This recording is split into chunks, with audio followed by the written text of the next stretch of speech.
Hi, I'm Taylor Henry. And I'm Jordan Henry, and welcome to our Desparate landscape in Albuquerque, New Mexico. We bought this house about a year ago as a foreclosure property, and it was very neglected home when we got it. The inside we worked on for the past year and finally got it into a livable condition. But now we're trying to turn our attention to the outside and are certainly in some trouble. Yeah, we don't know where to start. It's pitiful, really. So let us show you around the house and show you some of the issues we're having. Yeah, come and join us. So Jordan, tell us about this plastic container that the neighbors claim has been there for about 10 years now. Well, Taylor, what we have here is a plastic Rubbermaid container that's concealing our water softener.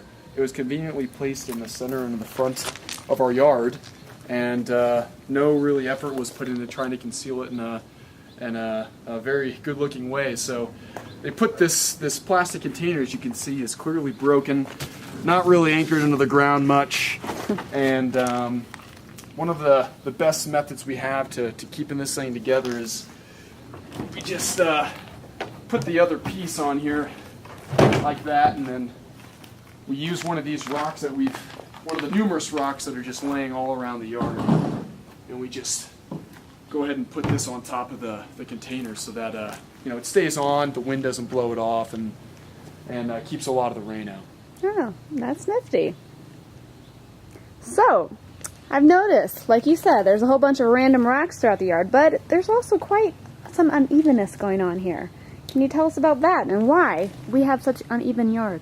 Oh, well, that's our friend Mother Nature. She, when she rains, comes down on the house, and here in Albuquerque and being in a high desert area, you can see a lot of people don't bother putting gutters on their roofs. And our house is no different. We've got no gutters, and the water just kind of rains down and flows down any way it can, I guess the path of least resistance, all the way down to the sidewalk. So you've got this really unevenness and the rocks that are just littered all around the yard.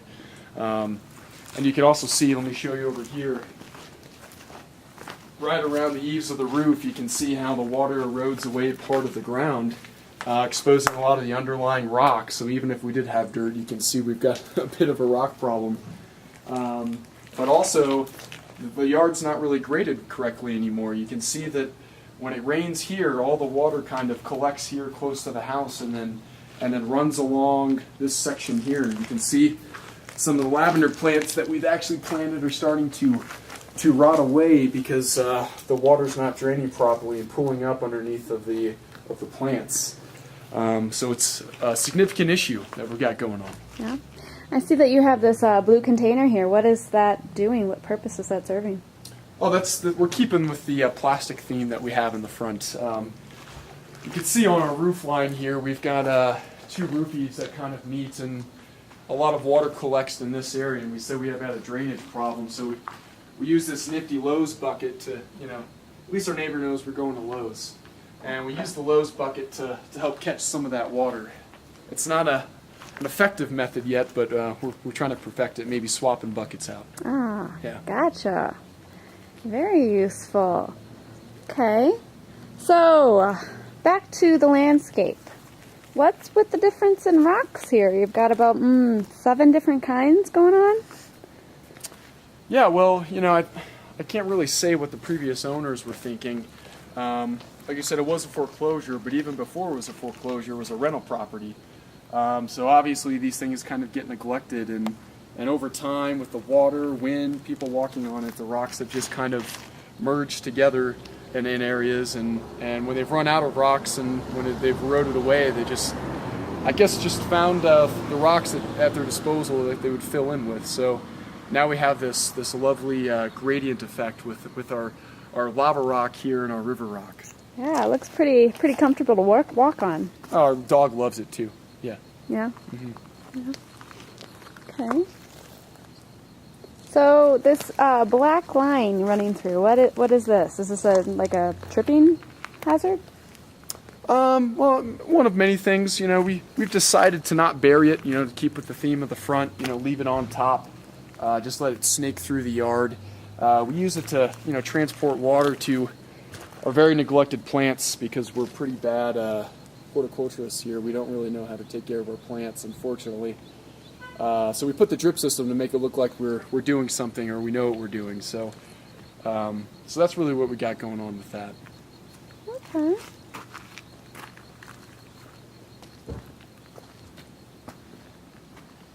The bad part of the brick? Maybe you want to ask me about that, Taylor. Okay. What's up with the brick? Why is it kind of falling apart over there? Well, funny you should ask, Taylor. Follow me.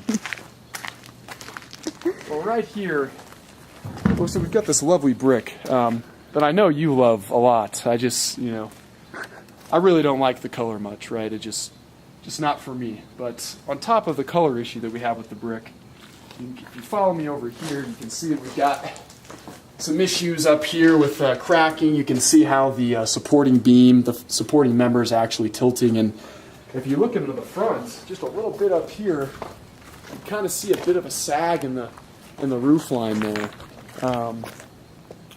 Which again, we like to, keep with the, we don't like geometric shapes, so we want to make things look sagging, just to help out with the look of the house. Oh, gotcha. Very nice. Mm-hmm. Oh, well, you've definitely got a keeper here in this one. Tell me about it. I love it. All right, so a little role reversal here, Taylor.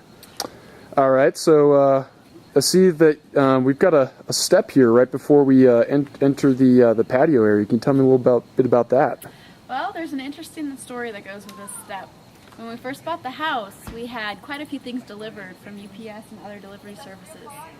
And the first time I watched the delivery guy walk up, full of boxes, mind you, trip, everything went flying on this little 3-inch step. Nobody notices it. It's so small. It's just always there. You're always going to trip over it. I know our parents always trip over it. I know our friends go back and there's no lights here, so it just automatically gets you every time. Oh, well, that sounds great. I know. All right. So how about this this interesting color window we have behind you? Oh yeah, our wonderful yellow window. It's very stylish, isn't it? Yeah, it's gross. One word, just gross. Like, who wants a yellow-colored window in their front yard? The first thing I know I do. sees is a yellow window. That's like peeling, falling apart. I mean, that's weather stripping right there. Quality. Okay. Anyway. Well, that looks terrific. Yeah, that's great. Okay. That's great. All right, let's go ahead and move back over here. You got some interesting. We talked about the rocks a little bit, but it looks like we got some interesting plants growing through here. Yeah, we have very natural landscaping. One of my favorites is this plant right here. As you can see, there are these goat heads that fall apart and land pointy side up, and they kill. They hurt your pet's paws, they hurt your feet. Like, there's no way we can walk barefoot in our yard and live to tell the tale. It's just nasty. So we don't really know how to control this weed problem here in Albuquerque, especially these. We've heard that you can only burn them away. So, that's fun. Oh, wow, this just keeps getting better. Yeah, oh yeah. All right, so let's go ahead and take a look at the front door. I know that's kind of a main feature of each home. Tell me about this one. Yeah, so this door might look pretty, but in fact, there are actually vertical cracks that go through it where you can see straight outside from inside and straight inside from outside. Oh. It's really efficient, wouldn't you say? Oh yeah, well, it's the second peephole too, right? Mm-hmm. Yeah, we tried to dress it up and put some new knobs on it. Doesn't really cut it. Oh, okay. The best part is that we actually had, before we came here, they're trying break-ins into our house. So part of the door is actually chipped away. Interesting. Yeah. Oh. It's really safe. Okay. All right, let's go ahead and move over to the side of the house here with the windows. I see a lot of brick. A lot of brick. A lot of very ugly colored brick. It looks like it's been dust blown here in the desert. Imagine that. We need something up here. We need shutters or color or window boxes. Who knows? Maybe even some new windows because these are from the 1970s. Oh, I love the 70s. Yeah, who doesn't? Yep. So something to keep this from being so drab. There's just too many bricks, too much plainness. All right. All right, and then tell me a little bit about the trees here in the front. They look like they've been well established.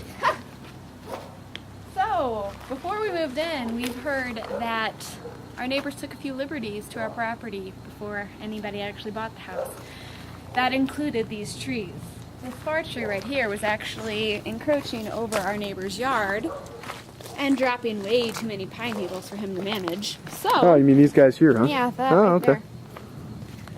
So, we decided to cut the tree in half. Actually, more than half, since there's nothing on the right side either. Oh, Pretty really opens it up. awesome, huh? And we have this awesome, disgusting sap problem with all these trees. They're Oh, that's just got to be great for the bugs. dripping. Oh, it's great for your bugs. It's great for your shoes. You can't even walk around here and then go in the house because you'll leave sap all across the yard and across the floor inside. Okay. That's wonderful. This one over here has even more of a sap problem. It's got an infestation of, I guess it's called the Zimmerman moth. And it just pools and pools and just gets bigger and bigger as the sap just drips down it. You can see right here. It's actually dripping. Oh, well, that's kind of cool. Oh yeah, adds a lot of texture and class to our yard. Oh. So you can see that our landscape is truly desperate. We need your guys' help so bad. We need you to help bring color into the yard so we can actually learn about the native plants in a desert environment. Since we come from the Midwest, everything like this is completely foreign to us. So something that's water-wise, maybe with the gutters we can possibly use a system like a rainwater system with rain barrels or maybe even a rain garden to just be efficient to, you know, help out with the drought that's plagued our environment for quite a few years now. So, I mean, any kind of help, any kind of advice would be so appreciated. And believe us, our neighbors would be just as grateful as we are to help us with our landscape here in the front yard. Yes, so please, please, please come and help us. We are desperate, so desperate, and we need your help. Thanks. I'd like to point out to you the mess that my neighbor's yard is. The trees are always growing in the wrong place, and there's always junk in the yard, and it's been this way for at least 10 years and has only gotten worse because there's not much you can do with a mess. Yeah, we Actually, have to drive by that house every day. There's 8 different kinds of rocks. You know, they're halfway done with doing something there, but I don't know, it's just kind of an eyesore. We don't know, there's like a Rubbermaid container over there, and I don't know, it's just a cluster.